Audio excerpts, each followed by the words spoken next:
Les conditions de travail sont pas à la hauteur présentement parce que, justement, on manque de ressources.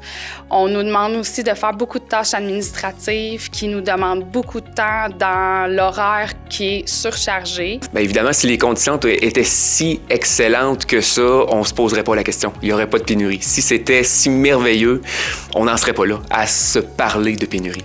Ça fait quelques années que je prends des stagiaires, puis je suis désolée d'entendre parfois de mes stagiaires que des fois, c'est plus payant aller travailler dans une boutique, d'aller travailler dans un restaurant. Présentement, je considère que ces conditions-là ne sont pas optimum pour conserver les gens qui y sont déjà et non pas non plus pour attirer des gens qui voudraient s'impliquer dans le métier. Les conditions de travail en tant qu'enseignante sont de plus en plus difficiles à atteindre. Pourquoi? On nous en demande toujours plus, puis avec moins de moyens. Les conditions de travail, c'est sûr que c'est pas évident parce qu'on se ramasse à bout de souffle, on se ramasse jeté un peu partout, à gauche, à droite, surtout quand on est précaire, quand on commence dans la profession. C'est absolument pas des bonnes conditions pour les chercheurs. Ça, c'est une des raisons qu'on a des difficultés à trouver, à retenir des gens.